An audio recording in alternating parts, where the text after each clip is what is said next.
Assalamualaikum warahmatullahi wabarakatuh. Halo guys, kembali lagi bersama saya Bobi Heren, dan kali ini kita akan kembali ngomentari video dari Tamparagi yang berjudul Kenapa Andrew Tate Mualaf Masuk Islam, featuring Safia Ali dan siapa lagi guys. Kita akan langsung tonton videonya, bisa akan kita komentari. Halo semua. Baru-baru ini, dunia dikejutkan oleh berita seorang influencer terkenal bernama Andrew Tate yang masuk Islam. Pada video ini, kita akan mendengarkan penjelasan kenapa Andrew Tate mualaf oleh Safia Ali dari channel Let the Quran Speak. Safia Ali adalah lulusan S3 dalam bidang ilmu politik di Universitas Toronto dan merupakan anak dari apologet muslim terkenal yang bernama Dr. Shabir Ali. Oke, kita langsung mulai aja, ya.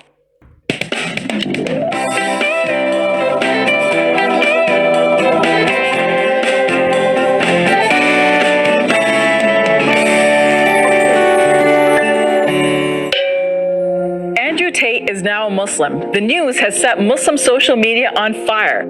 Tate is the biggest influencer of all time. He's wildly popular on social media, and he's had a huge young male Muslim following for years now. The men who follow him are attracted to his confidence, money, and power. They say he pushes back against feminist ideas that make them feel attacked simply for being men. Tate embodies the alpha male. He shows people how to be a man, and in the process, he makes them feel strong, validated, and powerful. But while many young Muslim men look up to him as their role model, he lives his life in opposition to everything that's Islamic. Oke. Jadi, Andrew Tate adalah seorang influencer populer yang banyak diikuti oleh pria muslim karena kepercayaan diri, kekayaan, dan kekuasaannya. Dia adalah seorang lelaki alfa yang membuat para pria muslim merasa kuat, diakui, dan berkuasa dengan menentang ide feminis. Tetapi Safia Ali berkata bahwa Andrew Tate menjalani hidup yang bertentangan dengan segala sesuatu yang islami. Mari kita catat hal ini dan mendengarkan apa yang Safia Ali maksud dengan bertentangan dengan segala sesuatu yang islami. To begin with, he says horrible things about women. He talks about how he'd violently assault a woman who accuses him of cheating. He says women must bear responsibility for being raped. He brags about being able to break a woman's jaw with a slap.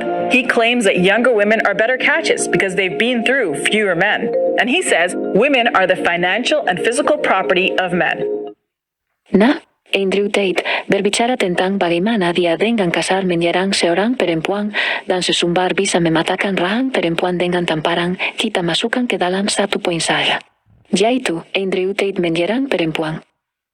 3 poin lagi adalah dia berkata bahwa perempuan yang memikul tanggung jawab jika diperkosa menyarankan untuk mempermainkan perempuan muda dan perempuan adalah barang milik lelaki. Saya setuju dengan Safia Ali bahwa keempat poin ini adalah hal-hal yang buruk. Tetapi, apakah benar keempat hal ini bertentangan dengan Islam? Di dalam Al-Quran Surah 4 ayat 34, Allah bukan hanya mengizinkan, tetapi mengajarkan lelaki untuk memukul perempuan. Guys, inilah kalau orang nggak ngerti Quran ngomong tentang Quran ya.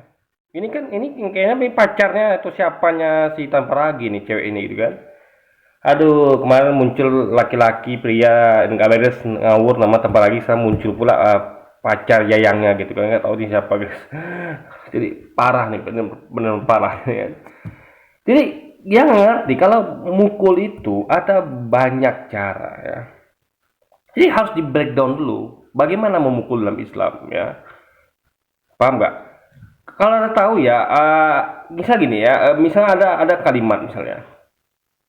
Pada 17 Agustus, pada acara 17 Agustus ya, ada permainan pukul-pukulan, ya kan? Jadi kedua kontestan ini atau kedua orang yang lomba ini saling mukul. Nah, ini ya, jadi dia diperintahkan bahwa yang satu harus pukul yang lain, sedangkan yang lain harus balas mukul. Nah ini kalau nggak di breakdown bahaya. Kenapa?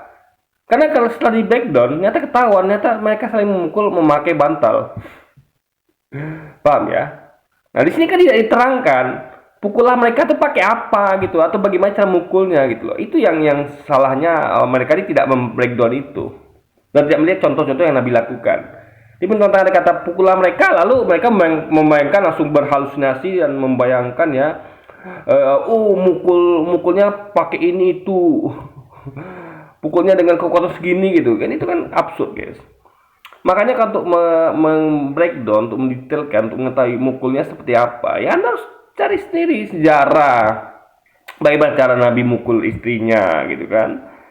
Ini nggak bisa ada kata-kata pukul lalu Anda langsung ngotot, ini dipukulnya pakai balok nih, pakai ini itu semua kan ngabsurd guys, ya kan? Itu kita baca dulu ya. Laki-laki adalah surah 4 ayat 34 ya. Laki-laki adalah penanggung jawab atas perempuan. Karena Allah telah melebihkan sebagian mereka atas sebagian yang lain, dan karena mereka telah menafkahkan sebagian dari hartanya. Nah ini uniknya ya, laki-laki itu kan kita nih punya kewajiban untuk menafkahi istri. Tapi istri tidak punya kewajiban untuk menafkahi suami. Makanya kira-kira saya punya penghasilan, misalnya gaji saya 4 juta misalnya kan.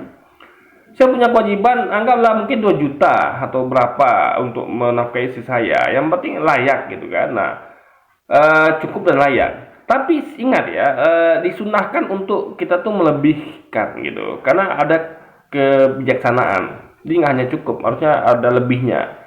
Karena kita kan dituntut untuk bukan hanya tapi ya untuk cukup itu sebenarnya udah cukup gitu. Untuk apa? Untuk menunaikan itu sudah cukup kalau udah kita beri cukup gitu. Tapi kalau kita kan harus bijaksana juga dan kita lebihkan. Tapi wanita tidak punya kewajiban sebaliknya. Ketika wanita bekerja dan punya gaji, itu nggak ada hak laki-laki di situ. Semuanya murni milik wanita tersebut, tidak ada kewajiban dan nafkah laki-laki. Nah, jadi karena seperti itu, artinya laki-laki itu punya apa ya istilahnya itu ya, punya kelebihan dibanding wanita. Dalam artian bukan kelebihan juga ya, punya saham lah wanita. Karena dia menafkahi wanita, kewajibannya ada. Sementara wanita tidak punya gitu kan. Nah, dan itu betul jawab laki-laki tentunya. Jadi ini make sense gitu kan. Perempuan yang soleh adalah mereka yang taat dan menjaga diri ketika tidak ada kan suami, karena Allah telah menjaga ya. Karena Allah telah menjaga. Jadi mereka tuh harus taat dan menjaga diri gitu, ya kan? Nah, perempuan-perempuan yang kamu khawatirkan akan nusyuk, nah berilah mereka nasihat, tinggalkan mereka di tempat itu. Jadi ada tahapannya guys, sebelum mukul gitu loh. Mukul itu adalah opsi terakhir ya, dan cara mukulnya bagaimana? Jadi orang-orang yang tidak memahami Al-Quran akan langsung fokus pada mukulnya ini gitu loh. Mereka nggak paham kalau mendidik tuh ada tahap-tahapannya, nggak langsung mukul. Nah, kenapa mereka fokus pada mukulnya, dan kenapa mereka membayangkan, menghalusinasikan kalau mukul itu parah banget gitu loh, ya kan? Bahkan dikatakan bahwa akan tetapi jika mereka menaatimu, ya, jadi kalau taat beres. Jadi kalau istri kita taat ya, janganlah kamu mencari jalan untuk menyusahkan mereka. Sesungguhnya Allah Maha Tinggi dan Maha Besar. Jadi kalau sudah taat ya sudah, jangan cari-cari jalan untuk menyusahkan mereka. Dilarang untuk cari-cari jalan untuk menyusahkan mereka. Jadi cari ide, cari jalan, cari cara untuk menyusahkan ini nggak boleh, apalagi menyusahkan. Mencoba untuk mencari-cari cara aja untuk menyusahkan mereka nggak boleh. Artinya mereka harusnya bahagia, nggak susah. Harusnya mereka senang kan? Karena lawan susah adalah senang. Ya harusnya mereka senang, bukan susah. Ini nggak boleh kita susahkan mereka. Cari-cari jalannya aja nggak boleh gitu. Mikir-mikir untuk membuat mereka susah aja nggak boleh. Kalau mereka taat, udah clear, yes. Jadi itu tidak dipahami oleh orang-orang Kristiani ini. Jadi sok-sokan mau bahas Quran padahal tidak paham ya. Opsinya didikan tuh ada opsinya. Kayak guru di kelas itu ada opsinya. Ada tahap-tahap pendidikan, gak langsung mukul guru di kelas itu ya. Pertama dia akan ini kan pelajaran bagi pendidik. Jadi kalau Anda nggak pernah ngerti apa itu pendidik, ya Anda tidak akan paham. Kalau pendidik itu ada step-stepnya. Ini Allah memberikan step kita yang logis di sini, yang dilakukan oleh para pendidik harusnya kan, bukan hanya para suami. Yang pertama, ketika perempuan-perempuan yang kamu khawatirkan akan nusyus gitu kan, alias tidak taat, ya kan. tidak jaga diri mereka dari ya maksiat. Pertama, berilah mereka nasihat. Nasihatin dulu gitu. Nah, kalau mereka sudah mau dengan nasihat ya sudah. Jangan cari-cari jalan untuk menyusahkan mereka. Kalau nggak juga mempan, baru yang kedua, tinggalkanlah mereka tempat tidur. Artinya pisah ranjang, ya, pisah ranjang. Nah, jadi ada tahap kedua. Nah, kalau wanitanya juga tidak paham juga, artinya ini sudah wanita yang parah banget, guys. Udah dinasihatin nggak mau, udah pisah ranjang nggak mau juga, masih juga ngeyel. Ya ketiga baru terakhir pukullah mereka. Nah, pukulnya seperti apa? Nabi mencontohkan yang memukul itu dengan bulu siwak. Anda tahu bulu siwak ya, bulu sikat gigi. Kalau Anda coba ambil deh sikat gigi Anda di rumah, sikat gigi ya. Pokoknya Anda ambil itu sikat gigi di rumah itu ada lihat bulu-bulunya. Nah, mukul pakai itu, pakai bulu-bulunya, bukan bagian batangnya bahkan. Pakai batangnya mukul tuh nggak sakit, apalagi pakai bulunya. Karena dalilnya itu mengatakan bahwa memukulnya itu tidak boleh menyakitkan atau menimbulkan bekas. Jadi nggak boleh sakit dan menimbulkan bekas. Jadi ini gunanya apa pukulan ini? Untuk memberi tanda signal kalau ini sudah parah banget gitu. Udah ada saya tidak mau, ditinggal ranjang nggak mau, ya dipukul. Jadi itu adalah bukan untuk menyakitkan atau membekas, tapi sekedar signal gitu, sinyal itu bahwa ini sudah parah banget. Dan mukulnya seperti itu. Atau kita bisa pakai kertas, kalau yang sama kita cari yang sama ya, yang sama dengan bulu sikat gigi apa, ya kan? Bukan balok, bukan apa gitu kan, bukan tongkat, tapi kertas koran yang nggak sakit gitu. Coba ada cari barang-barang yang kalau dipukul nggak sakit. Bantal, bantal kita di 17 Agustus ya. Masa 17 Agustus dikatakan ada kalimat bahwa di 17, orang yang ngerti kan, di 17 Agustus ada perang, ada pukul-pukulan, ya ada lomba pukul-pukulan, yang satu pukul yang lain harus balas. Nah, kalau nggak paham ini, mereka pikir wah mukul pakai apa ini kan?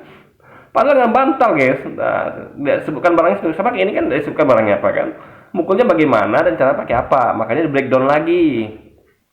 Baca dalil yang lain, sejarah Nabi seperti apa. Jadi nggak, aduh gimana ya, orang-orang kayak gini guys akan tersesat. Orang-orang kita para lagi dan pacarnya ini, siapanya ini kan tersesat kalau mereka tidak ngerti, tidak membreakdown, tidak mendetailkan gitu, dan tidak melihat konteks ayat ini bahwa ada step-step langkah-langkahnya gitu. Coba, jadi ini lagi saya nggak ngerti Quran, sosok bahas Quran gitu, kacau ini kan. Untuk memukul perempuan, kalau lelaki itu mempunyai kekhawatiran bahwa perempuan itu tidak tunduk. Saya cukup yakin banyak muslim yang tidak setuju dengan Allah bahwa hanya karena perasaan khawatir seorang lelaki memukul perempuan. Tetapi Gini ya, itu adalah mengajar. Misal gini, kita khawatir misal anak kita tuh akan narkoba misalnya, atau akan mendekati minuman keras, ya kan, akan mabuk. Ya kita nasihatin.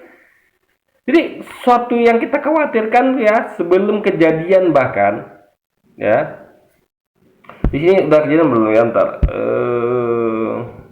untuk memukul perempuan, kalau lelaki itu mempunyai Jadi Allah tuh menjaga bahkan sebelum kejadian itu harus ada penjagaan, harus care sama istri. Karena kalau dia sempat nusyus, itu dia akan masuk neraka nantinya. Karena itu kan dosa, sehingga dicegah gitu. Itu bukti betapa sayangnya Allah gitu. Menjaga agar suami itu menjaga istri-istri mereka dari api neraka. Kurang sayang apa Allah coba? Jadi alih-alih jangan seperti di agamanya tanpa ragi dan ceweknya ini gitu loh, ya kan? Suaminya tidak mengingatkan istri, istrinya tidak tutup aurat, jalan ke mana, ke gereja atau kemana itu buka aurat, yang nampak pahanya, dadanya, laki-laki tidak mengingatkan, itu seperti apa coba? Itu wanita tuh rentan nanti dilecehkan.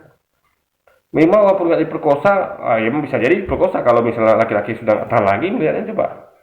Ada pemandangan seperti itu coba ya kan, karena setiap laki-laki ini beda nafsunya guys, beda juga tingkat pengendalian nafsunya, apalagi misalnya kesempatan pula wanita ini jalan sendirian gimana coba, nggak ada pendampingnya pula. Minimal dilecehkan secara mata. Dia laki-laki melihat itu kan, waduh, ini seksi banget ini. Laki-laki akan punya fantasi dalam kepalanya untuk melihat hal-hal seperti itu. Nah, apa ada anak kasihan sama sama istri Anda coba, sama pasangan Anda? Saya kasihan guys. Saya nggak akan mau istri saya itu dilecehkan dengan cara seperti itu, ya kan? Laki-laki melihat istri saya misalnya itu aurat lalu dia berfantasi dalam kepalanya, aduh itu kalau diginikan enak ya, digitukan asik ya, itu kan gimana coba. Nah, makanya sebelum itu terjadi ya, kita kita kita jaga istri kita baik-baik, pasangan kita gitu, jangan sampai kita tuh istri kita jadi objek seksual pria lain, kasihan guys. Nah tapi kalau mereka tidak peduli kan, jadi Al-Quran yang Allah sampaikan pun mereka tidak terima gitu. Jadi di situ parahnya guys. Untuk memukul perempuan, kalau lelaki itu mempunyai kekhawatiran bahwa perempuan itu tidak tunduk. Saya cukup yakin banyak muslim yang tidak setuju dengan Allah bahwa hanya karena perasaan khawatir seorang lelaki memukul perempuan. Tetapi hadis Nasai nomor 3901 mencatat bahwa Nabi Muhammad memukul Aisyah di dada sampai Aisyah merasa kesakitan. Jadi, Allah mengajarkan Bentar ya, bentar.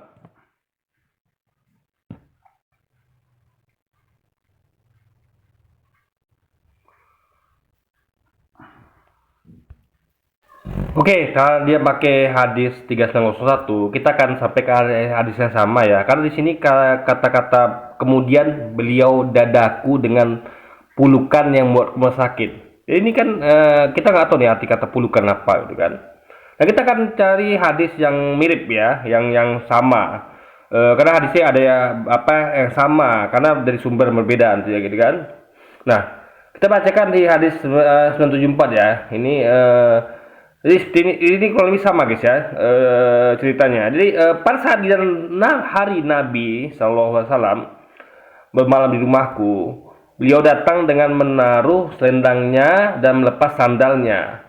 Beliau meletakkan keduanya di kaki beliau. Ini waktu bermalam di rumah Aisyah guys.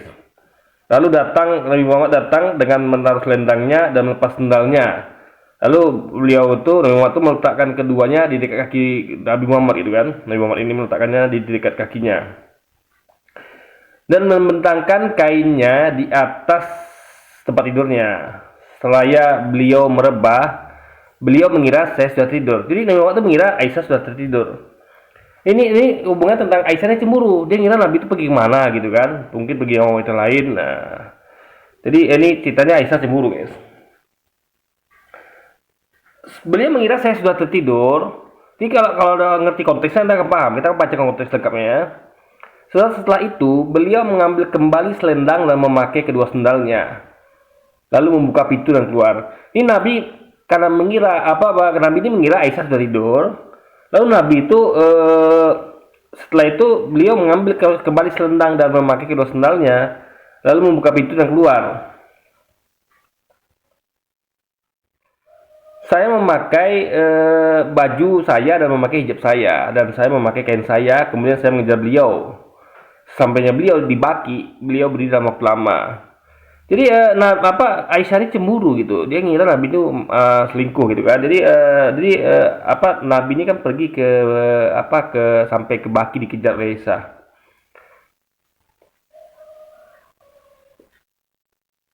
Di Baki beliau berdiri dalam waktu lama Nabi Muhammad ini kan. Kemudian beliau atau Nabi Muhammad itu mengangkat kedua tangannya 3 kali. Kemudian beliau belok, saya juga ikut belok. Beliau berjalan cepat, saya pun demikian. Beliau lari kecil, saya juga melakukannya. Beliau mengentakkan kaki, saya pun ikut melakukannya. Saya mendahului beliau dan masuk rumah langsung tidur. Baru beliau masuk dan bersabda, "Ada apa denganmu, wahai Aisyah? Kenapa terburu-buru sampai napasmu tersengal-sengal?" Ia menjawab, "Tidak ada apa-apa." Jadi Aisyah ini berbohong gitu.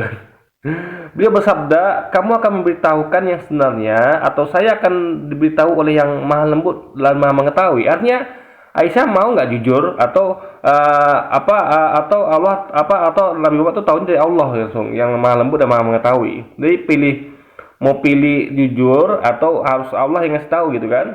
Karena Nabi ini kan pesan Allah, dia tuh tentu dapat maksud dari Allah gitu kan. Ia berkata, wahai Rasulullah, jadi Aisyah berkata, wahai Rasulullah, demi Allah, saya akan memberitakan yang sebenarnya. Jadi Aisyah ini akhirnya jujur ya. Beliau atau Nabi bersabda, apakah kamu adalah sesuatu yang hitam yang saya lihat di depan saya? Jadi Nabi itu melihat bayangan hitam di depannya. Jadi Nabi bertanya apakah itu Aisyah. Aisyah menjawab ya, saya menjawab ya. Nah, ini jadi di sini kita akan mengetahui apa arti kata ini apa yang kalimat sedih dengan ini, yaitu kemudian beliau dadaku dengan pelukan yang membuatku merasa sakit. Jadi kita nggak tahu nih arti apa nih, kan kalimatnya agak kurang jelas deh guys. Kemudian beliau dadaku dengan pelukan yang membuatku merasa sakit. Maka kita ambil yang jelasnya. Nah, tadi apa yang terjadi? Jadi saya menjawab ya. Maka beliau, artinya Aisyah jujur mengatakan bahwa memang itu dia yang mengikuti Nabi gitu kan, dengan sembunyi-sembunyi. Maka beliau mendorong dada saya dengan dorongan yang menyakitkan. Ini Nabi mendorong dada Aisyah, bukan memukul guys. Anda tahu ya, mendorong dengan memukul itu beda. Ya, mendorong dengan memukul beda. Mendorong berarti menekan. Ya, memukul itu ya menghantam gitu. Bisa ada kisah gini. Ya apa ya contohnya ya. Beda paham bedanya. Misalnya ada nih, misalnya sendok nasi guys. Nih. Kan? Kalau saya pukul ini, ya kan, artinya begini, ini pukul, ya kan, saya dorong gini, ini dorong, artinya dorong itu tempel dulu, baru dorong, nekan gitu, nekan, paham bedanya? Ini bukan memukul, mendorong, maka dikatakan apa namanya? Maka beliau mendorong dada saya dengan dorong. Jadi dada nih guys ya. Kalau saya katakan saya pukul dada saya, maka gini. Nah, ini pukul dada. Kok saya dorong seperti gini. Saya tempel dulu baru saya tekan gitu, saya dorong gitu kan. Nah, ini mendorong dah. Tapi memang merasa sakit. Tapi kalau nama orang dorong dada hingga terasa sakit, itu pasti dorongannya apa? Ringan. Nah, mungkin sakit yang berat. Coba ada dorong dada orang. Ada nggak sampai kayak pukul gini? Nggak ada sakitnya. Ini sakit ya. Nah, ini sakit nih, pukul ini sakit nih. Nah, tapi dorong ini sekuat dorong ada sampai ada masa sakit. Yang parah itu nggak, sakitnya paling sedikit kayak. Ada bayangkan coba bayangkan kayak digigit semut sakit nggak? Sakit. Jadi ada tingkatan sakit yang sakitnya tuh ya sakit apalah gitu kan, nggak terasa sakitnya gitu, dengan sakit yang parah kayak ditebas atau dipukul dengan balok gitu kan. Jadi digigit semutnya sakit kan, digigit semut sakit, tapi sakitnya tuh coba ada digigit semut, kalau anda nangis itu berarti anda cengeng. Digigit semut anda nangis anda cengeng, ya kan? Digigit nyamuk, digigit semut itu sakitnya sakit memang, tapi masih bisa nggak apa-apa gitu. Maksudnya tuh nggak sampai tidak terasa guys sakitnya gitu. Atau sakit apa misalnya? Sakit apa misalnya? Ya ini kan sakit dorongan. Sakit dorongan tuh beda dengan sakit pukulan ya. Dorong, coba gini deh. Coba anda praktekkan. Coba anda dorong orang lain. Dorong ya.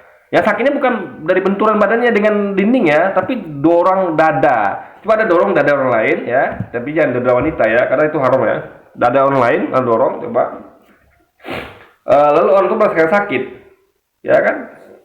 Ini sakitnya bukan sakit yang seperti dipukul guys, beda. Sakit dorongan tuh nggak sakit, maksud tuh nggak parah sama kayak apa, mungkin levelnya dengan digigit semut. Atau apa namanya ya kayak digigit nyamuk gitu guys, sakit memang tapi nggak ngaruh gitu kan. Jadi orang ini nggak paham dengan hal ini. Jadi dorong itu sakitnya nggak seberapa, didorong dadanya gitu kan. Nah, lalu bersabda, apakah kamu mengira bahwa Allah dan Rasulnya akan berlaku zalim kepadamu? Jadi apakah Aisyah mengira bahwa Allah dan Rasulnya akan berlaku zalim kepada Aisyah dengan selingkuh gitu kan? Maksudnya apakah kamu mengira akan menzolimimu dengan untuk pergi ke rumah istri saya yang lain pada malam giliranmu? Jadi Nabi itu menggilir istri-istrinya. Jadi Nabi itu berlaku adil. Jadi tiap istri itu Nabi tinggal bersama istri yang pada waktunya. Misalnya Nabi mengunjungi istri yang ini, besoknya dengan istri ini. Jadi Nabi itu dia tidak berlaku zolim. Jadi setiap wanita tuh mendapatkan porsinya gitu. Jadi Nabi itu bukan berdasarkan hawa nafsunya. Aku pengen ke rumah istri muda terus lah, enggak. Nabi tetap menerapkan porsi yang sama bahkan kepada istrinya yang paling tua sekalipun, istri pertamanya. Jadi ada keadilan situ. Jadi Nabi itu terbukti bukan hawa nafsu. Karena kalau kita hawa nafsu ya, misalnya saya menikah dengan istri sampai 4, tentu saya akan lebih memprioritaskan istri muda dong, ya kan, yang masih kencang, yang masih menarik gitu kan. Tapi tidak, Nabi itu adil. Dia menikah bukan hawa nafsu. Karena buktinya dia adil pada istrinya gitu kan. Nah, dapat mengunjunginya dengan kadar waktu yang porsi yang sama, nggak lebih condong pada yang satu ya, lebih condong pada satu dibanding yang lain, guys. Nggak gitu.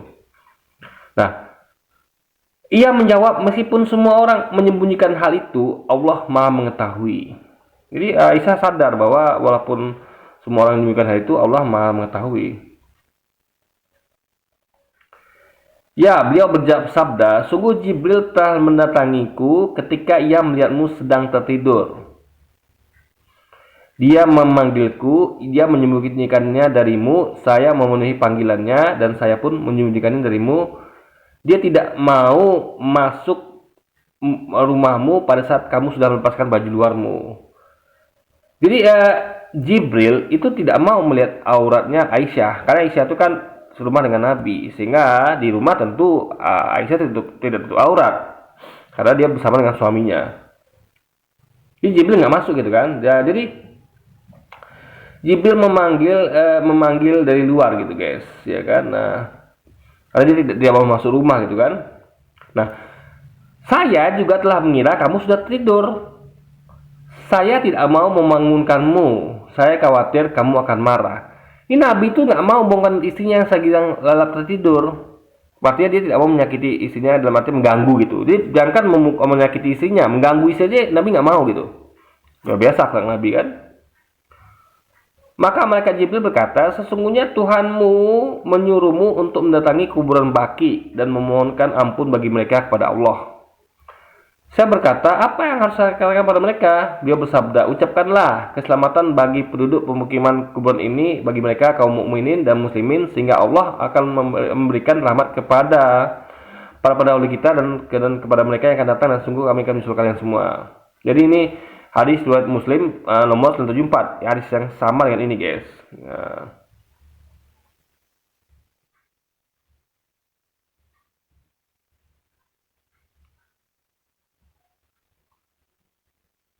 Jadi tujuan Nabi mendorong dada Aisyah itu bukan untuk menyakitinya, karena bukan memukul, mendorong gitu, bukan menghinakan gitu, guys. Buktinya apa? Nabi Muhammad dan Aisyah masih bercakap-cakap gitu. Dan Nabi Aisyah tidak menangis, tidak komplain, sakit Nabi itu enggak. Dia hanya mengucapkan kalau bukan itu terasa sakit. Tapi tentu kayak digigit semut kan sakit. Jadi dia tidak komplain, karena gini, kalau komplain kan sudah bilang, kalau kamu pukul sih sakit gitu kan. Nah, kan gitu. Kalau sakitnya tuh terasa pasti dia akan ngomong. Misal gini, coba deh Anda dipukul orang. Kalau Anda katakan, apa ini sakit gitu kan. Pasti kalau sakit akan langsung refleks gitu kan ngomong. Tapi kalau tidak sakit kan, satu sakitnya itu tidak berapa pasti ya akan lanjut ngobrol gitu. Ini memang buktinya Aisyah tuh tidak apa-apa dengan itu gitu. Ini sama kayak orang digigit semut ya nggak apa-apa gitu kan. Cuma kadang ada orang yang memang ya dia nggak mau karena yang semutnya banyak gitu, kita dibunuhin semutnya kan. Tapi dia sakitnya tuh adalah bukan sakit pukulan tapi dorongan. Yang tentu kalau ada didorong ya itu sakit, nggak duit itu ngepek, guys, nggak betul ngaruh gitu kan. Jadi di sini tidak ada kata-kata pukul ya, tapi mendorong dada gitu. Jadi sekali lagi ya, mereka ini fitnah luar biasa, guys, mengatakan Nabi mukul. Nggak pernah Nabi itu mukul istrinya, nggak pernah. Nabi itu mendorong dada Aisyah pada waktu itu. Jadi untuk mendidik Aisyah gitu kan. Jadi Aisyah itu harus percaya pada suaminya gitu.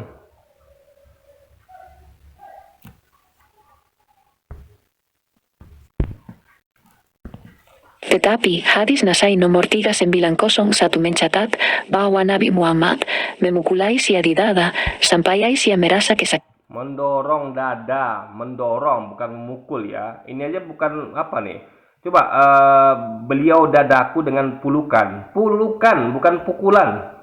Pulukan. Makanya kita lihat hadis lain yang setara. Memang bukan pukulan tapi mendorong. Dorongan. Mendorong dada Aisyah hingga Aisyah merasa sakit gitu kan. Jadi sakitnya tentu nggak sakit yang nggak sakit. Maksud tuh sakit yang apa? Yang bisa diterima guys. Sakit yang ya apa sih gitu kan.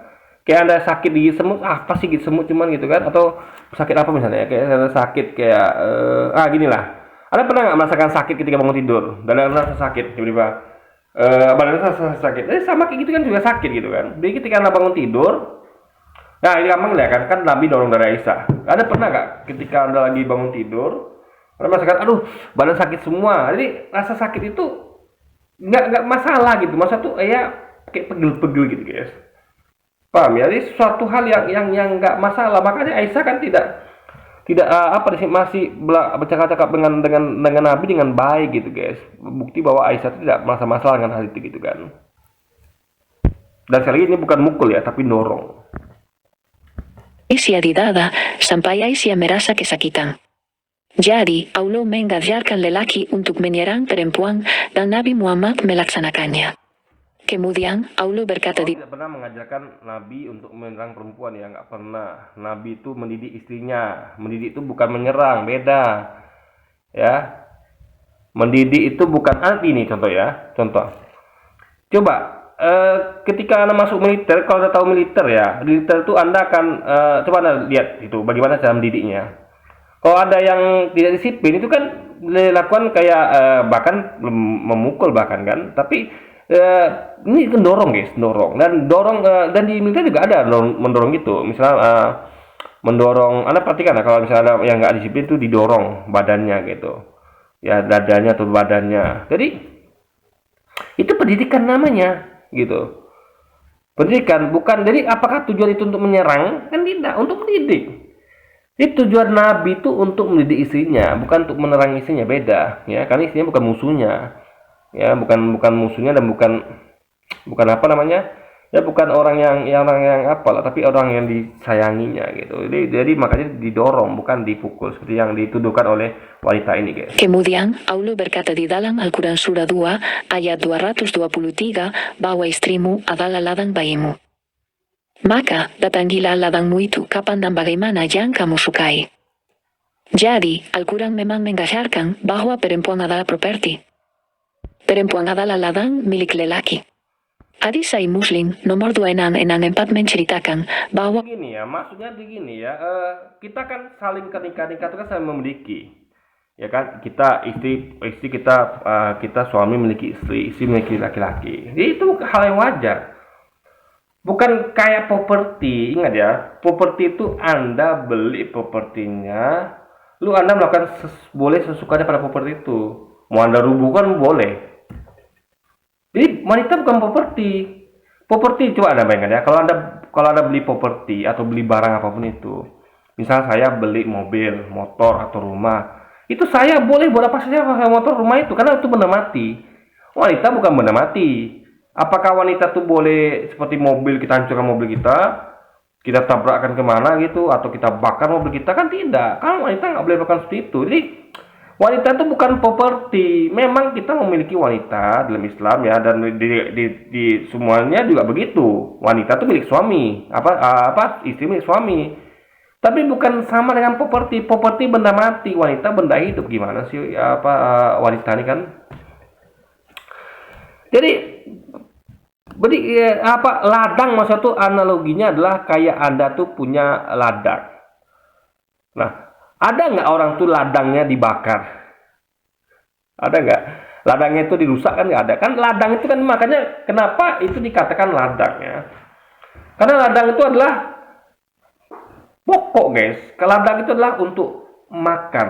Jadi penting sekali. Jadi ladang itu di atas tingkatannya. Makanya kalau ngerti ya analogi ya, pemilihan kata ya, ladang itu adalah bukan properti seperti rumah, motor, mobil, PC atau apapun itu, HP, bukan itu. Tapi sesuatu yang menghasilkan makanan. Jadi kalau ladang itu begitu pentingnya, kita kan orang kan jaga ladang mati-matian. Karena kalau ladangnya itu rusak, misalnya jangan lagi terbakar, diserang hama aja, udah nggak panen tuh kan, atau banjir ya nggak panen, mau makan apa coba. Jadi seperti ladang dijaga baik-baik, jangan rusak. Jangan kita merusak ladang, menginjak-injak ladang. Dari hama pun kita jaga. Sama kayak wanita, ya kayak ladang bagi laki-laki dijaga. Karena laki-laki tuh nggak bisa hidup tanpa ladang tersebut, nggak bisa makan gitu kan. Itu juga begitu. Ini begitu pentingnya wanita dalam Islam tuh sehingga dianalogikan seperti ladang. Bukan properti seperti rumah, motor segala macam. Ladang, guys. Nah, tempat bercocok tanam. Jadi Anda bayangkan, coba Anda bercocok tanam ya. Anda nanam padi, bisa Anda nanamnya asal-asalan? Nggak bisa, nggak tumbuh di padinya, Anda nggak bisa makan nanti. Tapi Anda baik-baik kan, Anda kasih lubang dulu, ya kan, tempat bibitnya. Habis itu Anda pilih bibit yang terbaik, Anda tanam. Ya ada dengan sebaik-baiknya Anda bercocok tanam kan. Nah mungkin ada salah-salah, nanti nggak panen loh, nanti kena hama loh. Sama kayak wanita, diperlakukan sebaik-baiknya. Maka analogi itu ladang, bukan properti. Ladang memang properti, tapi bukan properti yang seperti itu. Paham ya? Ini yang jadi ngomong ladang itu beda dengan motor, mobil, rumah beda, gitu guys. Ya kan? Nah, kalau orang misalnya kayak motor atau mobil atau rumah, bisa dilakukan sana bisa. Misalnya dia nggak mau rawat rumahnya bila kotor, jorok, nggak apa-apa. Maksudnya lewatin dia masih bisa hidup. Kalau Anda punya motor, mobil, rumah yang ada rawat, Anda masih bisa hidup. Kenapa? Motor mobil nggak rusak misalnya Anda bisa naik ojek, naik apa atau apa. Tapi ke rumah juga gitu. Kalau rumah Anda kotor, ya Anda masih bisa tidur situ dalam keadaan kotor gitu kan, nggak masalah. Tapi itu masalah. Tapi kalau ladang tidak Anda tanam dengan baik, nggak panen gimana? Anda mau makan pakai apa coba? Ya kan? Karena ladang itu yang masihkan makanan untuk Anda. Jadi kalau kita bisa tinggal di rumah yang kotor, tapi kita nggak bisa makan sesuatu yang nggak ada, nggak bisa guys. Kita nggak bisa nggak makan gitu. Nah, jadi itu yang mengerti oleh wanita ini gitu kan. Makanya itu harusnya cerdas. Kenapa kok Allah menganalogikan itu dengan ladang, ya kan? Jadi bukan properti seperti yang dikatakan dia gitu kan? Dengan janda, untuk menikah dengan gadis agar bisa bercumbu rayu dan bersenda gurau.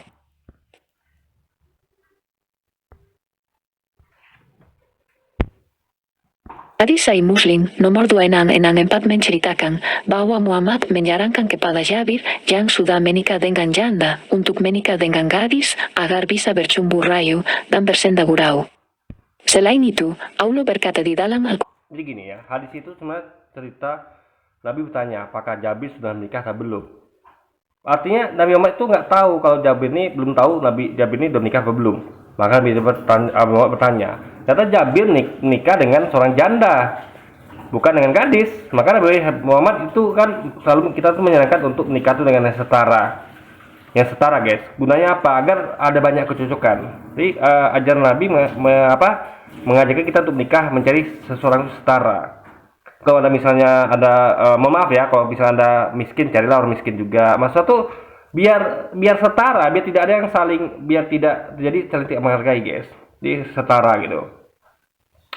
Kalau jadi sama kayak misalnya kalau Anda masih lajang ya carilah yang gadis gitu kan. Jadi biar setara.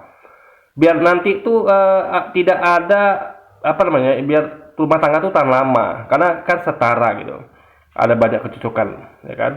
Yang pria yang masih lajang cari gadis gitu. Jadi ini nggak ada hubungan sama nggak ada hubungan dengan ini memainkan wanita, nggak ada hubungan. Nah, jadi ini Nabi itu mengajarkan gimana supaya rumah tangga tuh langgeng sehingga dicari yang setara gitu guys.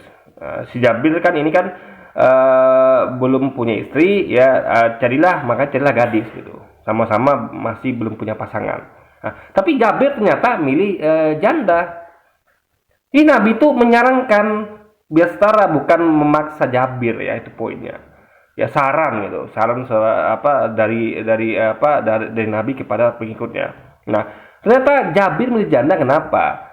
Karena Dia ingin ngurus apa ya? Bentar tadi dikatakan bahwa dia itu ingin ngurus dengan janda untuk dia Jabir berkata ya, saya berkata sesungguhnya Abdullah atau ayah Jabir. Jadi ayah Jabir ini namanya Abdullah itu telah meninggal dunia dengan meninggalkan 9 anak perempuan atau 7 anak perempuan ya. Jadi ayah Jabir ini meninggalkan 9 anak perempuan setelah meninggal gitu atau 7 gitu kan. Dan saya tidak suka jika saya menikah dengan orang yang sepadan dengan mereka gitu. Namun saya maksudnya sepadan tuh sama dengan adik-adik ini. Jadi Jabir ini apa namanya? Jabir ini punya saudara perempuan itu 9 atau 7 guys. Jadi tentu kan berarti kan kalau anak perempuan berarti kan belum nikah. Jadi saudara Jabir ini adalah wanita yang belum nikah. 7-9 orang. Nah, Jabir nggak mau menikah dengan wanita yang sepadan dengan saudara-saudari perempuannya. Kenapa? Karena dia tuh lebih suka menikah dengan wanita yang bisa mengurus mereka. Artinya tentu janda yang sudah pengalaman. Janda tuh kan biasanya kan dia udah pernah menikah dan dia tuh mungkin udah punya anak, sehingga dia tuh ngerti lah tentang bagaimana ngurus apa namanya. Dia pengen adik-adiknya nih yang 7 orang ini kan nggak punya bapak lagi nih, bapaknya meninggal kan.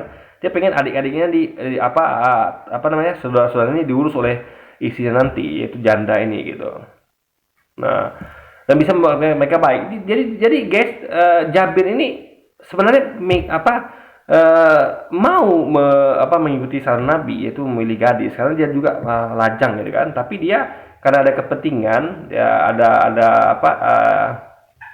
suatu hal yang dia pengen lakukan ya, bahwa dia pengen adik-adik saudara perempuannya itu diurus gitu kan, juga dididik gitu kan, maka dia memilih janda guys. Jadi ini ada hubungan dengan Nabi itu mengajarkan untuk untuk memainkan wanita, nggak ada gitu. Nabi tidak memaksa, dan Nabi itu mengajarkan bahwa kita tuh menikah dengan yang setara agar rumah tangga tuh langgeng dan ada saling menghargai. Karena ada banyak kecocokan. Rumah tangga tuh kan kita menikah tuh kan mencari kecocokan, mencari persamaan, bukan mencari perbedaan. Jadi kalau bisa dicari banyak persamaan ya gitu, kecocokannya. Jadi nggak asal milih pasangan gitu. Karena nanti ini akan berefek kepada rumah tangga itu sendiri. Kalau nikah dengan banyak nggak cocok gimana? Misalnya anda kecuali kalau ini ya ada kepentingan ya. Tapi kalau ada kepentingan, misalnya anda tidak suka mabuk, tidak suka judi, tidak suka tidak suka merokok, tidak suka apa lagi. Tapi Anda menikah dengan pasangan yang suka mabuk, suka judi, suka merokok, gimana coba? Kan nggak cocok, dan itu nanti akan banyaklah friksi di rumah tangga nantinya. Nah, jadi ajaran Nabi adalah untuk mencari kecocokan, kesetaraan, kesepadanan gitu, agar rumah tangga langgeng dan tidak ada hubungannya dengan memainkan wanita seperti yang difitnahkan oleh wanita tanpa ragi ini guys. dengan janda untuk menikah dengan gadis agar bisa bercumbu rayu dan bersenda gurau. Selain itu, Allah Jadi bercumbu rambuyu dan bersenda gurau itu maksudnya karena sepadan itu. Coba, enak gak? Misalnya Anda lajang sama gadis itu kan cocok guys. Enak bersenda guraunya, sepadan gitu. Topiknya pun sama pembahasannya kan, karena masih remaja, masih generasi yang sama dibandingkan dengan generasi lebih tua. Coba Anda mau ngobrol apa dengan janda misalnya, coba topik itu beda. Kita yang misalnya saya belum pernah nikah, saya malah seorang lajang misalnya kan. Nah, tentu saya tuh yang tahunya, saya tuh tidak tahu dunia pernikahan, saya nggak tahu tentang hal-hal misalnya kayak apa yang dibicarakan dalam orang-orang yang sudah berumur tuh nggak paham. Kita tahunya kan dunia anak muda sekarang. Nah, makanya gimana mau nyambung gitu kan. Jadi mungkin nyambung, tapi nggak seperti nyambungnya orang yang sama-sama satu generasi gitu guys. Nah, jadi coba Anda lihat ya, kayak di perusahaan saja tempat bekerja itu Anda tuh nyetel dengan yang seumur gitu dibandingkan orang yang lebih tua. Saya sering mengalami misalnya kayak ketika nongkrong di kedai kopi atau di mana, itu ngomong dengan lebih tua tuh canggung guys. Takut salah ngomong nanti kan, karena mereka tuh yang tua tuh kan harus lebih dihargai, lebih dihormati dibandingkan lebih muda. Kita memang harus saling harus menghargai baik yang tua maupun yang muda. Tapi kan tentu harus lebih menghormati dan menghargai yang lebih tua. Itu ngomongnya nggak bisa sembarangan seperti kita ngomong dengan sepadan gitu. Mungkin sepadan kita bisa ngomong lu gua gitu kan, atau ngomong-ngomong yang ya masih agak sedikit strike gitu kan, masih bisa sedikit apalah. Tapi kalau yang lebih tua kan harus lebih lebih lebih hati-hati pemilihan katanya karena dia lebih tua guys gitu. Makanya makanya Nabi itu yang disampaikan Nabi itu adalah masuk akal. Jadi bercumbu rayu dan bercakap-cakap ya. Bercumbu rayu maksudnya itu bukan bukan bukan ngomong tentang berhubungan seks ya, tapi bercumbu rayu itu kayak ya kayak pelukan, kayak rayu-rayuan, kayak ya ibaratnya masa-masalah gitu, romantika lah guys. Jadi jangan mikirnya ke jorok situ dulu gitu, ya kan? Mikirnya udah kesana aja gitu enggak, tapi ya kayak kita tuh mesra-mesraan lah gitu. Cemburu itu kan mesra-mesraan ya kan, pelukan, canda tawa gitu kan, cakap-cakap gitu. Jadi orang-orang ini nggak ngerti dengan apa. Jadi Quran nggak ngerti, hadis nggak ngerti, akhirnya jadinya ngawur mereka nih guys. Menggunakan jilbab agar tidak diganggu. Berarti selain itu, Allah berkata di dalam Al-Quran surah 33 ayat 59 agar perempuan menggunakan jilbab agar tidak diganggu. Perhatikan bahwa Allah tidak melarang lelaki agar mereka tidak mengganggu perempuan. Nah, jadi itu ada bayangan ya. Jadi wahai Nabi, katakanlah kepada istri-istrimu, anak-anak perempuanmu, dan istri-istri orang mukmin, supaya mereka mengulurkan jilbabnya ke seluruh tubuh mereka. Nah, ini kan satu kebaikan. Niat tujuannya apa? Yaitu yang demikian itu agar mereka lebih mudah untuk dikenali sehingga mereka tidak diganggu. Jadi intinya adalah mereka nih wanita baik-baik gitu. Jadi misalnya gini, saya pengen menginformasikan bahwa saya nih laki-laki baik-baik. Ya, saya kan sehingga saya tidak dibully gitu kan. Jadi misalnya saya berbuat baik sama orang, saya tidak melakukan dosa, sehingga nanti orang-orang akan memakai saya dengan baik gitu. Ini orang baik, ini jangan ganggu gitu kan. Jadi dikasih tanda lah gitu. Jadi misalnya kayak Anda mau sholat, orang mau sholat itu kan ngasih tanda. Misalnya dia wudhu dulu, lalu misalnya wanita itu memakai mukena, sehingga orang tahu, oh dia mau sholat nih, jangan ganggu. Tanda supaya tidak diganggu guys. Kecuali yang ganggu tentu kalau memang orang yang memang parah, memang hobi ganggu ya, walaupun orang ngasih tanda pun tidak diganggu. Atau kayak mobil misalnya, ada mobil mogok tepi jalan. Mobil mogok ini kan kasih tanda di belakangnya, berupa palang kayak ranting-ranting pohon dandan atau apalah segitiga merah yang kalau kena cahaya tuh berpendar gitu kan, kelihatan kalau ada tanda di situ kalau mobil ini mogok. Biar nggak diganggu, maksudnya tuh biar tidak biar tidak tabrak gitu, biar nggak kena tabrak gitu kan. Atau bisa kayak rumah, orang kan pengen rumahnya nggak dimaling, nggak diganggu, makanya rumahnya dikasih pagar yang tinggi, dikasih CCTV gitu kan. Orang tuh lihat, oh ini berarti nggak mau diganggu ini, buktinya dia kayak gitu. Atau misalnya kayak orang yang misalnya kayak belajar nggak mau diganggu, kayak di perpustakaan tuh nggak pengen saling mengganggu, bahkan dikasih pengumuman dilarang ribut gitu kan, dilarang ini itu, dikasih pengumuman. Jadi itu adalah suatu tanda, jadi itu adalah kebaikan gitu. Jadi Allah tuh memerintahkan Nabi itu hal-hal yang baik gitu kan. Jadi di sini ada masalah gitu kan. Jadi bagi jadi masalah, kita pun heran juga nih guys. Mengganggu perempuan. Tetapi memerintahkan perempuan menggunakan jilbab agar tidak diganggu. Artinya, Allah tidak menyalahkan lelaki yang mengganggu perempuan yang tidak berjilbab, tetapi menyalahkan perempuan yang diganggu karena mereka tidak berjilbab. Nah, ini salah logikanya nih. Ya. Jadi Allah itu memberi tanda itu guys, maksudnya tuh biar lebih mudah dikenali. Bukan memerintahkan laki-laki untuk atau tidak memerintahkan laki-laki untuk tidak mengganggu wanita yang tidak pakai hijab, enggak. Jadi gini misalnya gini. Misalnya kayak ada perintah kepada kita, rumah kamu dipasang CCTV ya, digembok ya kan, biar tidak diganggu sama orang, biar tidak ada orang punya niat untuk tidak dimaling oleh orang gitu, tidak dirampok oleh orang. Nah, apakah itu artinya Anda itu memerintahkan berarti boleh merampok rumah yang nggak digembok, nggak dipasang CCTV, kan nggak begitu logikanya kan? Jadi perintah ini adalah untuk biar peluang untuk diganggu tuh lebih kecil gitu. Bukan, nggak ada hubungan sama, berarti Allah tuh memerintahkan laki-laki tuh boleh dong mengganggu orang wanita yang ini, yang nggak ada tanda pengenal yang pakai jilbab. Nggak begitu guys, ini nggak ada hubungannya gitu kan. Lalu misalnya apalagi kayak menyalahkan wanita kalau dia gini loh, sebenarnya gini ya logikanya ya. Ingat kata Bang Napi itu ya, kejahatan timbul karena ada kesempatan. Nah, kita sebagai manusia tuh harus menjaga diri kita dan properti kita. Makanya kita tuh kayak rumah tuh digembok, dikunci, pasang CCTV misalnya. Nah, kita tuh untuk jaga diri kita ngomong yang baik, jangan buat orang tersinggung misalnya. Atau kayak misalnya kita kendaraan tuh digembok, diparkir digembok atau di apalah gitu guys. Kayak wanita tuh tutup aurat biar gak diganggu. Jadi itu semua adalah usaha preventif untuk mencegah dari suatu hal yang tidak diinginkan gitu kan. Jadi kalau kita tidak melakukan itu, kejadian ya salah kita. Coba, saya keluar rumah, pergi suatu tempat, rumah nggak saya kunci, nggak saya kasih CCTV.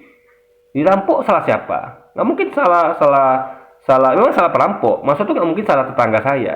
Salah saya yang punya rumah, saya yang nggak kunci rumah gitu. Sama kayak wanita diperkosa ya. Gini, saya kasih tolong logi gampangnya ya. Jadi kalau Anda mau tahu ya, motif pemerkosa itu ya, kalau ada wanita diganggu atau diperkosa, kalau Anda lihat ya, ada selidik pengakuan mereka, pasti ada pemicunya. Mereka nggak mungkin melakukan pemerkosaan atau pelecehan itu kalau nggak ada pemicu. Ya, jadi apa pemicunya? Ya kalau nggak paham mulus, kalau nggak aurat yang tersingkap atau apapun itu, pasti itu pemicunya. Nah, ketika ditemukan korbannya adalah wanita yang tidak tutup aurat, itu pemicunya berarti dari wanita itu, ya. Pemicunya dari wanita itu, dia tidak tutup aurat. Ini sama ketika dia tutup aurat itu ya, atau mengepekkan mengundang itu sama kayak kita keluar rumah ya, kita tuh tinggalkan rumah dalam keadaan tidak terkunci, sama. Kita nggak tahu di luar sana tuh siapa yang bisa, kita nggak tahu semua orang kan.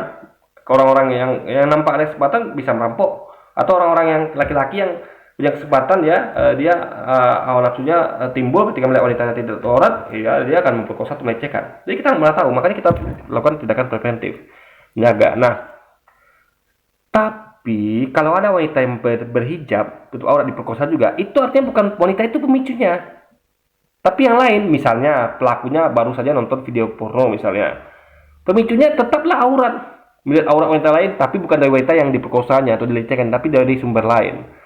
Jadi tetaplah pemicunya itu.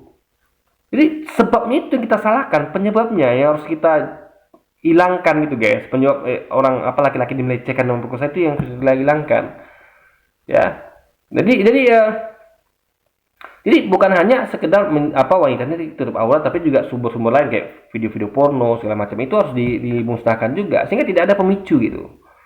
Nah, tapi Anda bayangkan ya, sudahlah ada video porno, tambah lagi wanitanya tidak tutup aurat, banyak sekali pemicu laki-laki untuk melakukan pelecehan, guys. Makanya harus ini kita tuh menyalahkan dalam artian menjaga gitu. Karena kalau benar kan nggak mungkin juga benar. Wanita buka aurat benar apa tidak kan salah itu, guys. Rumah nggak dikunci, digembok, benar nggak? Salah itu. Jadi, makanya kita tuh menyalahkan dalam hal untuk menjaga gitu. Jadi ini adalah sesuatu. Jadi jangan Anda tuh mau disalahkan, padahal Anda itulah yang membuat kesempatan bagi kejahatan itu terjadi.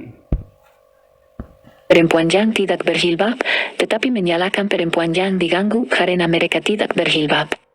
Jadi dari 4 hal buruk yang dikatakan. Jadi sama kayak rumah Anda tidak digembok, dikunci, nggak dikasih CCTV, diganggu sama tetangga, atau misalnya pekarangan rumah Anda tuh tidak ada pagar, tiba-tiba masuk ayam tetangga ngambil tumbuhan Anda tumbuhan itu dimakanin atau apa ya, kita juga nggak bisa nyalain juga, sama-sama salah gitu. Maksudnya tetangga tuh salah, kenapa yang mengalihkan angin, Anda juga salah, kenapa nggak dipagarin gitu, sama-sama salah gitu. Jadi peluang tuh, jadi gini loh, kita tuh kan harusnya harus fair, adil gitu. Jangan melihat kesalahan orang saja tapi tidak melihat kesalahan kita. Jadi seakan-akan, jadi kalau gitu Anda bebas saja loh. Gini aja deh gampangnya. Coba deh, kita nggak usah nanggung ya. Coba Anda jalan pakai minim keluar rumah, cewek ya, coba. Ya, nggak usah lagi kalau nanggung-nanggung kan, langsung aja total, nggak usah pakai pakaian lah sekalian keluar rumah gitu. Sehingga mengundang keinginan laki-laki untuk menimbulkan hawa nafsunya. Coba, ya kan? Lalu ada diperkosa. Anda akan dikatakan, iya kenapa kamu nggak keluar rumah nggak pakai baju gitu? Kenapa kamu keluar rumah pakai dalam aja gitu kan? Jadi mungkin Anda ragu dengan cuman nampak aurat sedikit gitu kan. Jadi langsung aja lah, nggak usah nanggung gitu. Jadi intinya guys ya, jangan Anda tuh gaya-gaya ingin hidup bebas, lalu Anda tuh menyalahkan orang lain padahal tidak melihat diri Anda yang salah gitu kan. Apapun itu ya, kalau kita menjadi penyebab orang itu untuk melakukan sesuatu kejahatan pada kita ya, contoh kayak perhiasan aja lah.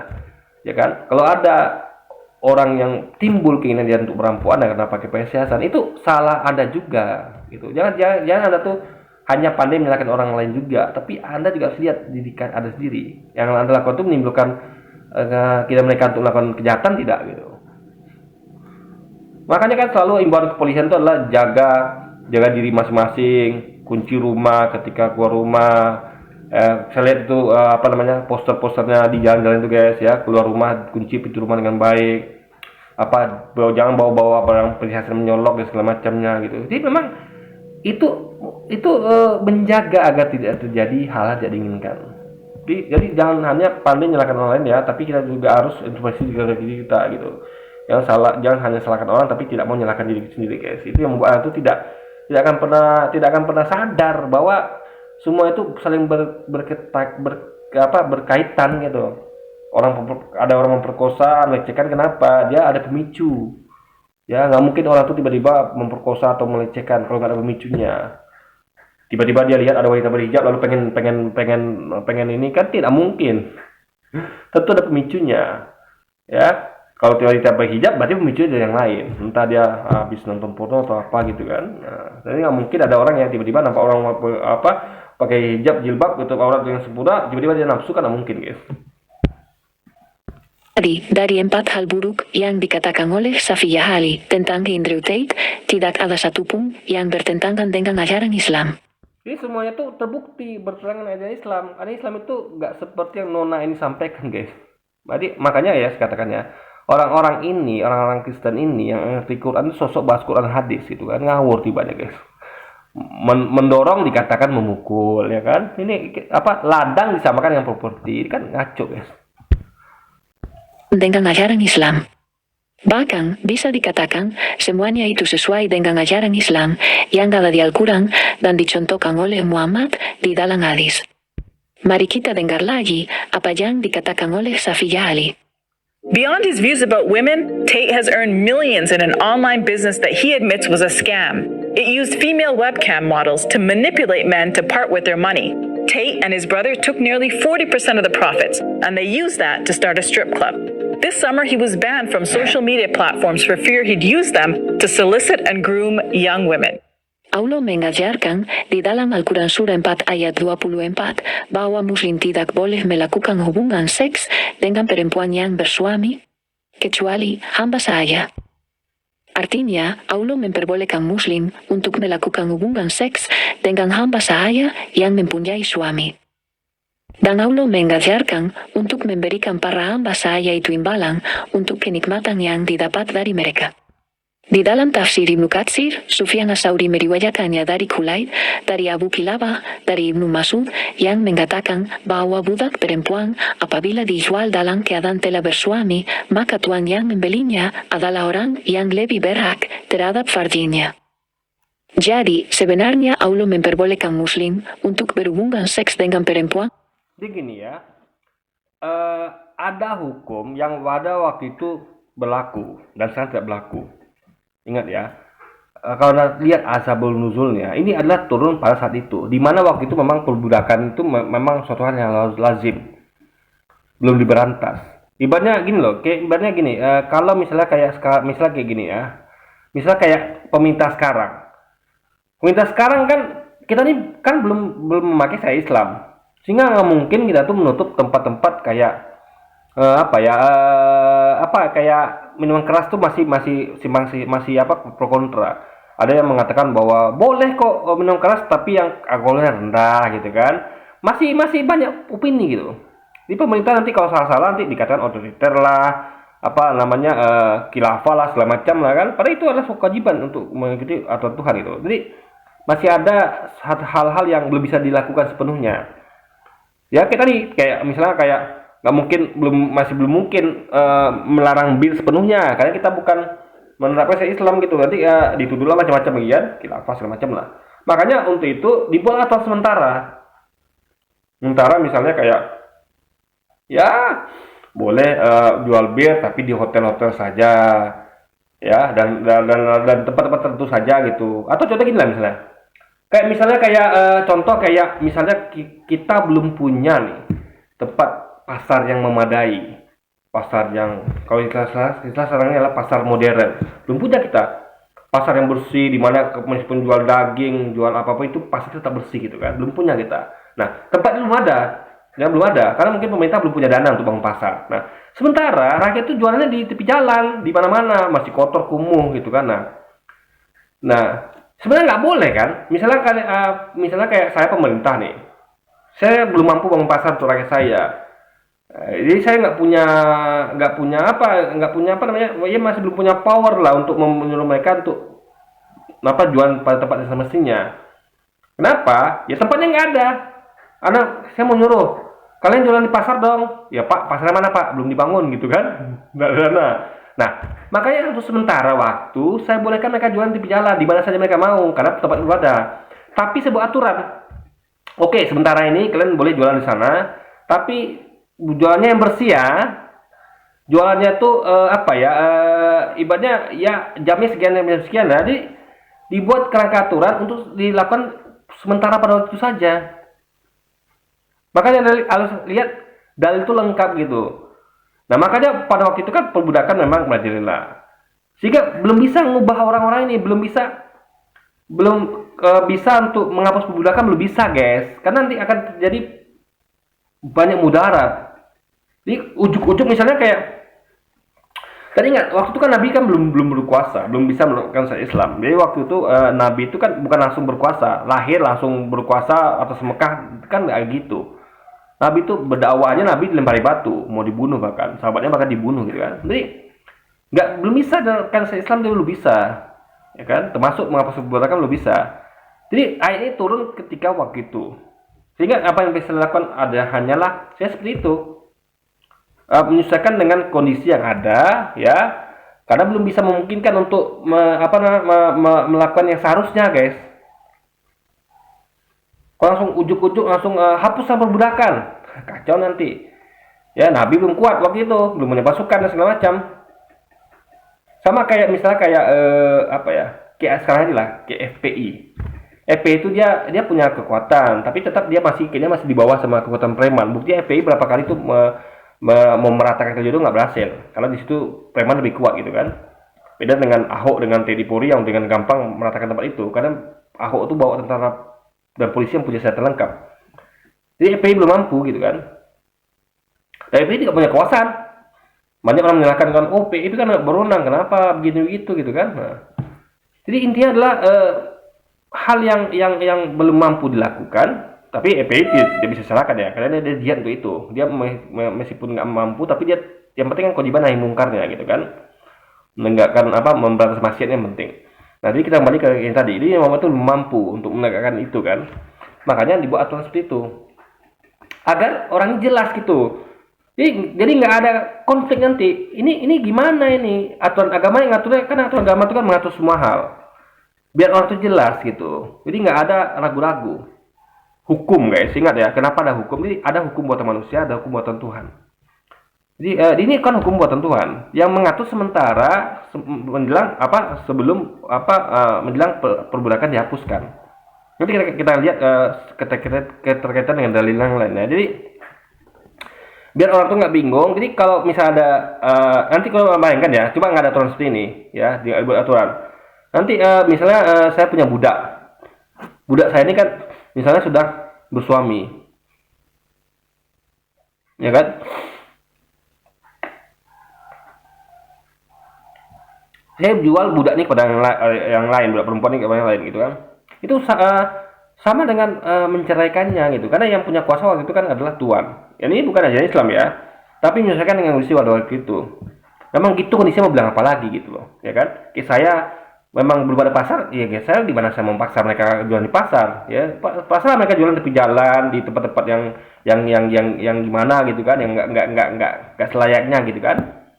Nah jadi aturan ini dibuat agar tidak ada salah paham gitu, sehingga semua orang tuh tahu, oh ini hukumnya begini, ya sudah semua sepakat gitu. Jadi berusaha mencari jalan tengahnya. Nah maka dilihat kemudian ya dari setelah sekian lama waktu ya, turunlah ayat yang memerintahkan bahwa kalau kita tuh membebaskan budak itu kan mendapatkan pahala yang besar sekali dan diberi imbalan pahala terbaik di surga. Nah, sehingga dengan ayat itu berarti turunlah perintah untuk mulai membebaskan budak-budak. Ya. Jadi yang melapori bebas perbudakan adalah dari kaum muslimin, dari Allah langsung melalui Nabi Muhammad. Jadi perintah para sahabat untuk membebaskan budak-budak. Jadi membebaskan budak itu pahala luar biasa, diganjar dengan pahala luar biasa. Sehingga waktu itu para sahabat Nabi itu belum melomba untuk membebaskan budak karena tinggi dengan pahala yang besar. Jadi Allah cukup turunkan satu dalil untuk membatas budak dengan cara yang cerdas gitu. Nggak perangi atau segala macam gitu guys. Tapi bebaskan budak-budak itu. Beli, tebus dari tuannya lalu bebaskan. Sehingga tidak ada lagi hal begituan gitu. Nah sementara lihat ya, perbudakan masih terjadi ya. Dilakukan oleh orang-orang kafir. Di mana waktu itu kita tahu ya, ada penjajahan dari dunia yang diinisiasi oleh Paus langsung dari Vatikan ya. Paus itu menginisiasi penjajahan dengan semboyan gospel glory. Itu mencari kekayaan, gospel menyebabkan Injil ya, atau misi misionaris menyebabkan agama Kristen, dan juga glory mencari kejayaan. Itu mereka membagi dunia menjadi dua bagian, barat dan timur. Nah itu diutuslah ke sana untuk awalnya tentu kedoknya adalah dagang. Tapi sebenarnya penjajahan gitu kan, nah, dengan motif-motif mencari kekayaan, mencari kejayaan, dan juga menyebabkan agama Kristen gitu. Maka Anda lihat hampir semua dunia ini dijajah gitu, mulai dari benua Afrika, Australia, bangsa origin suku di Australia ya, aborigin, di Amerika suku Indian, hingga Asia, semua dijajah guys oleh bangsa Eropa pada waktu itu. Nah, dan perbudakan terjadilah. Orang-orang budak dari Afrika itu ya diperbudak di sana dan dikirimkan sebagian besar ke Amerika untuk menggarap tanah Amerika yang mereka jajah dari suku Indian. Sehingga perbudakan itu dilakukan oleh orang-orang kafir ini guys. Islam sudah tidak ada perbudakan karena Islam memerintahkan dan memberikan semangat, dorongan bagi para pengikut Nabi untuk membebaskan budak dengan membelinya, menebusnya gitu, dengan imbalan pahala yang besar sekali di sisi Allah guys. Sementara Islam sudah lepas dari perbudakan, orang-orang kafir, orang Kristen ini masih sibuk dengan perbudakan gitu kan. Mereka memperbudak orang di mana-mana pada waktu masa-masa di mana mereka tuh menjajah dunia itu guys. Bahkan Indonesia tuh dijajah 3,5 abad kan. Indonesia diperbudak oleh mereka, disuruh kerja paksa. Kalau anda dengar cerita dari kakek nenek kita dulu ya, sedih sekali guys. Nenek moyang kita kan dijajah, kerja paksa, jadikan budak gitu kan. Bahkan ada yang mati kelaparan, kerja rodi, kerja sampai mati itu kan, nggak dikasih makan, kerjanya luar biasa, di luar dari kemampuan manusia gitu, untuk membangun proyek-proyek mereka gitu kan. Jadi luar biasa guys. Jadi kalau ngomong perbudakan itu adalah Islam menghapuskan perbudakan, tapi Kristen tidak. Justru Kristen itulah yang memicu perbudakan, yang melakukan perbudakan di abad modern kemarin ya, waktu masa penjajahan itu gitu. Jadi kalau anda ngomong-ngomong budak dengan hubungan dengan Islam itu suatu hal yang salah besar gitu. Justru Islam ya menghapuskan perbudakan. Jadi ini adalah dalil untuk aturan pada saat itu memang belum memungkinkan untuk menghapuskan perbudakan, belum memungkinkan. Sama kayak saya, nggak mungkin saya nyuruh orang pedagang pindah ke pasar yang belum saya bangun gitu kan. Nah, makanya bilang itu terjadi ya, saya bolehkan mereka jualan di tempat-tempat yang seharusnya. Silakan berjualan, tapi tolong yang bersih ya, tolong jamnya diatur gitu. Jadi orang akan ngerti, jadi orang tuh nggak seenaknya. Coba saya nggak buat aturan nih, saya diam aja. Saya tahu saya nggak belum ada dana untuk bangun pasar belum siap misalnya kan. Lalu saya diam aja, nggak buat aturan gitu. Nanti kan jadi sisi paham. Nanti mereka akan jualannya kotor-kotor, habis jualannya nggak mau nyapu, nggak mau bersihkan tempat itu sehingga kota jadi kotor gitu kan. Atau mereka jualannya sembarangan, mereka jualannya tuh di jam-jam yang orang lagi sibuk kerja, macet jalan segala macam, nggak diatur, nggak ada tata kelolanya. Apa yang terjadi coba? Kacau kotanya guys. Nanti kita mau menegur atau berbuat salah lagi. Loh, Bapak menyalahkan kita, aturannya mana gitu. Maka dibuat aturan. Nah, ini aturannya di Quran ini. Dikasih aturan. Biar ketika dijalankan nanti tidak ada banyak perdebatan. Kenapa? Kita katakan ini loh aturannya. Nah, itu guys. Jadi ketika suatu hal yang tidak selainnya terjadi, tapi masih ada aturannya, masih lebih baik dibandingkan ketika suatu hal yang terjadi itu nggak ada aturannya. Ya kan, orang nanti akan berbuat yang lebih lagi guys. Nah, makanya sementara ya oke lah gitu kan. Sampai nanti ketika ayat baru kemudian turun ayat untuk membebaskan budak, menebus budak dengan membelinya dan membebaskannya, sehingga semua sahabat dan para pengikut Nabi itu berlomba-lomba untuk membebaskan budak, sehingga perbudakan di tanah Arab tuh hilang guys di zaman Nabi Muhammad. Itu, jadi Allah tuh dengan cerdas mengatur semua gitu. Jangan samakan Allah dengan manusia ya. Manusia tuh bahkan ya orang kafir lah, malah perbudakan mereka ternakkan gitu. Ketika mereka menjajah dunia pada masa-masa penjajahan dulu guys. Tapi Jepang pintar ya. Waktu itu Jepang itu tahu. Ini taktik mereka busuk nih. Mereka awalnya memang berdagang, tapi sesungguhnya mereka tuh menyebarkan agama Kristen. Maka Jepang tuh dengan cerdasnya mereka tahu. Jepang tuh kan orang-orangnya sangat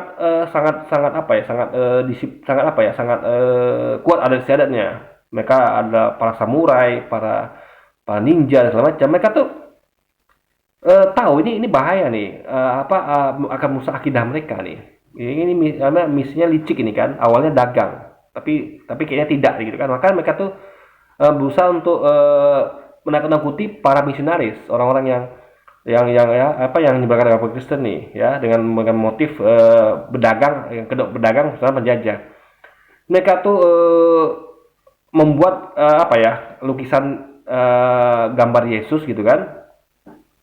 Lalu memerintahkan orang-orang yang dicurigai sebagai orang Kristen yang hendak menyebarkan. Jadi orang Kristennya bukan orang Kristen aja, tapi yang hendak menyebarkan. Karena orang Kristen masuk ke Jepang waktu itu kan adalah untuk menyebarkan agama Kristen gitu.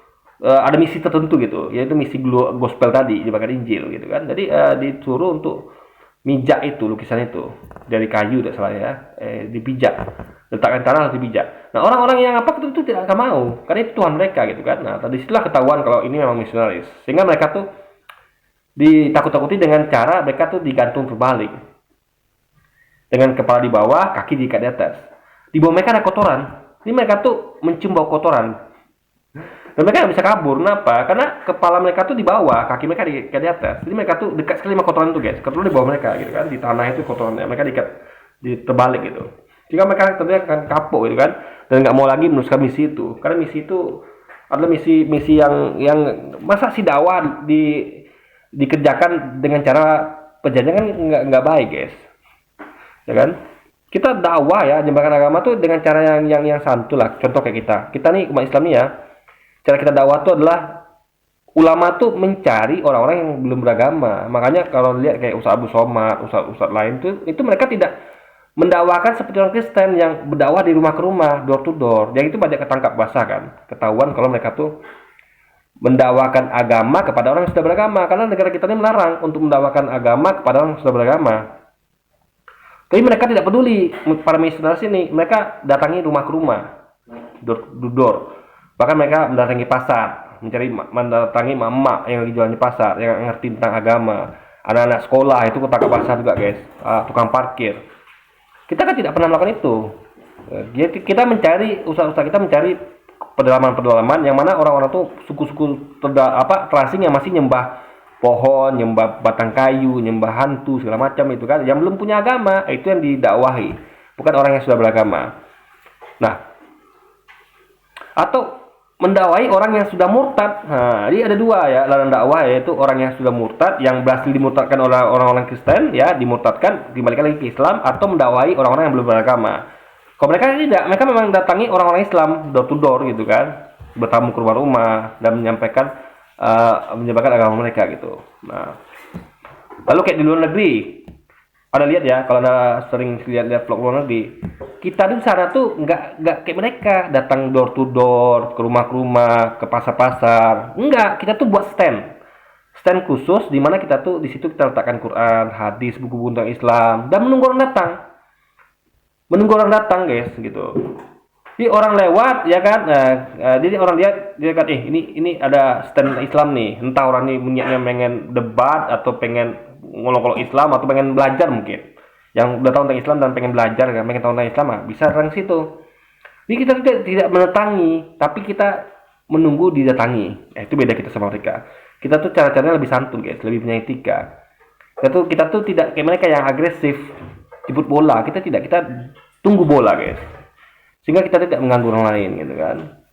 Itu cara dakwah kita seperti itu. Kalau kita tuh diam di tempat, buka stand ya, dan menunggu mereka yang ingin belajar tuh datang.